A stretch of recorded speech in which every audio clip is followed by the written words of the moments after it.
একদম পুৰা ব্ৰহ্ম থাকে। গতিকে ব্ৰহ্ম থাকিলে এই শব্দ ব্ৰহ্ম যদি ব্যাপক হৈ থাকে, সেইটো কাৰণে সাৱধান হ'ব লাগে।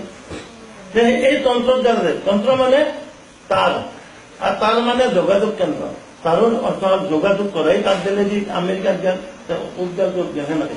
আর আজিকালি তন্ত্ৰ তাৰতো নকলেও আমাৰ হয়েছে আজিকালি বাহিৰৰ লগতে যায়। এটা আমাৰ যিবিলাক হেৰি কৰে মোবাইল দিছে বাহিৰৰ লগতে গুচি যায়। হা তেনেহলে এইবিলাক আজিকালি যন্ত্ৰ আছে এনেকুৱা যে তুই এটা কথা কলি তাৰপিছত আমেৰিকা শুনছি ক'ৰবাত শুনছি। তেনে ইমান মূল্যৱান বাক্য কিয় তেনেকে নষ্ট কৰা? এই বাক্যৰ মূল্যটো আমাৰ বুজি আৰু জানবালা কথা এটি। আৰু বিজ্ঞানটো আমাৰ প্ৰাসংগিক বস্তু। বিজ্ঞানৰ চূড়ান্ত নাই, চূড়ান্ত আছে যে বিজ্ঞানৰ এটি শেষ সীমা, এটি সীমা, কিন্তু ঈশ্বৰৰ সীমা নাই। ঈশ্বৰৰ ব্যাপক, ব্ৰহ্মটো একদম ব্যাপক। তেওঁ নহয় জনা কতো নাই। কিয় নহয় জনা নাই বুলি কৈছো? একদম পীৰ আছিল যে পীৰজনৰ মানে হেৰিৰ সময় আহে, মৃত্যুৰ সময় আহে। মৃত্যুৰ সময় আহাতে ঈশ্বৰে খেদি দিলাম যে তোক পীৰক লৈ আনবা আহিল। যেতিয়া ভকতজনক নিবা আহিল, ভকতজনক নিবা আহাতে তেতিয়া ভকতজনে ক'লে যে কক আছে তোমাৰ পাৰিষদ কেইটা আহিল যে তুমি যাব লাগিব, তোমাৰ অৰ্ডাৰ দেখা যায় কাৰণ কৈছে এইটোতো হ'ব নোৱাৰে, মই কিয় যাম? মই ল'ৰা এটা বিয়া দিবা আছে, ছোৱালী এটা বিয়া দিবা আছে, মই যাব নোৱাৰো। ল'ৰা ছোৱালী হেৰি গুচি গ'ল। দাই ঈশ্বৰক ক'লা প্ৰভু নহ'ল, আপোনাৰ ভকত শিৱৰ সাংঘাতিক কাৰা হওঁ তাৰ বোলে বিয়াটো আৰু কিতাপটো বিয়া দিবা আছে। হয় দাদা এইবাৰ যে তুমি কলি যে তাৰ পুখুৰী যিটো পুখুৰী আছে তাৰ এই লাঠি দিলে যে একো মাৰিব হবে পুখুৰীৰ পানী সেনেকে কৈ গুচি আহে। ফিৰবাৰ যাওঁতে হুলস্থুল কৰিছে, বুঢ়াটো বিৰাট হুলস্থুল কৰিছে। হয় বোলে তুই আৰু আইতাটো ইমান হাৰ্দি খাইছো তথাপি আহা তুমি। তেতিয়া কৈছে নহয় প্ৰভু আমি সেইটো নাহানে প্ৰভুৰ এটা খবৰ দিবা আহিছো কি যে তোমাৰ লাঠি দিলে দি এই পানী তাতে কোব মাৰি দিবা কৈছে, তোমাৰ পুখুৰীৰ পানী। তেতিয়া তেনেকে কৈছে হ'ব হ'ব তে যাক কোন তাহত সোনকাল গেলি ভাল নহ'লে লৈ যাব, তাক সোনকাল যাবা দি দিলা দিয়া নাই তাহত।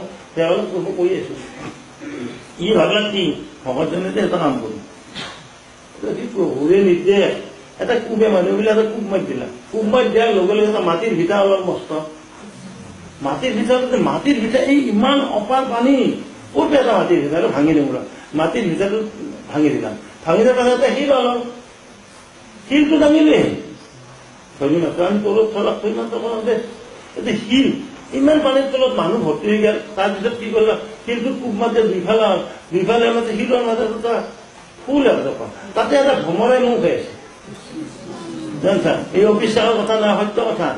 ঈশ্বৰ ভগৱন্ত পুৰুষ নোহোৱা জেগা নাই, লগতে আছে। যেতিয়া ভমৰা হ'ল তেতিয়া মানে মানুহবিলাকে আচৰিত হ'ল কি এই পানী সমুদ্ৰ আৰু এই পানীৰ তলত মাটিৰ ভিতৰত তাৰে ওপৰত শিল আৰু শিলৰ মাজত ফুল আৰু ভমৰা। বুজি পাইছো সেইটো ভগতজনে বুজি পাইছো। তাৰ মানে ঈশ্বৰ যে চবতে থাকে ঠিক। মোৰো ল'ৰা ছোৱালীত ঈশ্বৰ আছে, ঈশ্বৰে কৰিব ব্যৱস্থা, বিয়া বিহুৰ ব্যৱস্থা। মই কিয় গলো তাকে স্বাৰ্থত? মোৰ তো এটি ঘোৰ অপৰাধ হ'ল, এইটোতো বিৰাট কথা হ'ল। মই কি কৰো মই? আৰু মই যাব লাগিলে তাতো হলেও মোৰ মায়া আছে এনে বুলি ভাবি তেওঁ পলাল সেই ৰাজ্যৰ পৰা। সেই ৰাজ্যৰ পলে যাওঁতে একচাইড দেখলা যে বগা কাপোৰ লৈ মাত্ৰ এটা মানুহ যায় আছে। ক'লে যে বগা কাপোৰ কওক না, তাতে বোলে এই অমুক আহিব, সেই পীৰ গাঁও আহিব, তোক ক'ব দিবা সেইটোতো মই বিহু কোৱা নাই আৰু দাউৰি আছে। দাউৰি যাওঁতে পাছত হেৰি কৰলাম, দেখে যে বাঁহ খেদলা মাল লৈ আহিছে। এই বাঁহ কওক না, এই বাঁহ এনেকুৱা এই তাৰ কথাই ক'লাম। খানিমান যায় এটা খাল খান্দি আছে, একদম কবৰ খানা এটা খান্দি আছে। তাতে খেৰবিলাক ভাগৰ লাগছে বহি থাকে।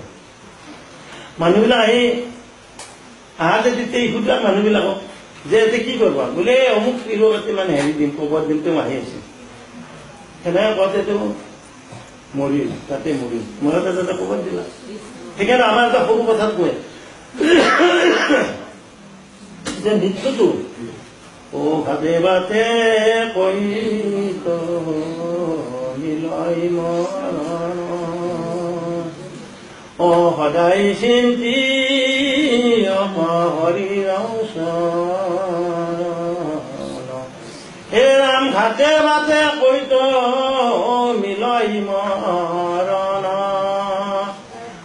সদায় চিন্তি হৰিৰ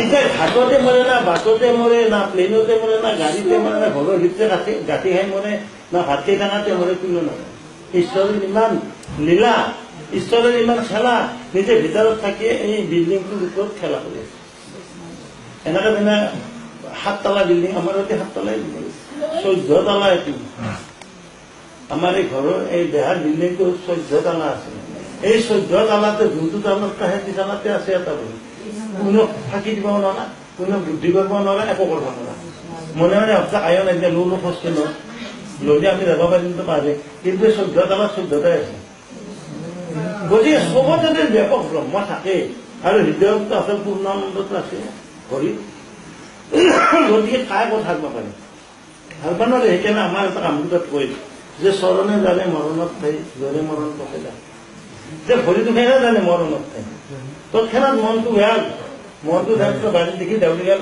কাষতে কেবে ফুটি দিলা মনে সেই চৰণে জানা মানুহটো নাজানা ভৰি দুখাই জ্ঞান মনটো লৈ গেলা আৰু মনৰ গতিটো ইমান প্ৰখৰ সি বহুত যোজন যাব পাৰে মনৰ গতি ইমান প্ৰবল মন আৰু এই মনৰ উৎপত্তিটো নাই ইমান শক্তিশালী উৎপত্তি সদায় মনৰ গুৰুত্ব হ'ল সংকল্প বিকল্প সংকল্প আৰু বিকল্পৰ কাৰণে মনৰ সৃষ্টি আৰু সেই মনটো অতি প্ৰভাৱ আৰু সেই মনে যেতিয়া বুদ্ধিৰ লগ লাগে বুদ্ধিৰে মন লগ লাগি তাৰ নাম চিত্ত হয় তেতিয়া চিত্তটো স্থিৰ হয় তেতিয়া শান্তি হয় সেইকাৰণে আমাৰ অলপ কৈছো মই কৈ থাকিলে বহুত দেৰি হ'ব দেই অলপ তেনেকুৱা নহয়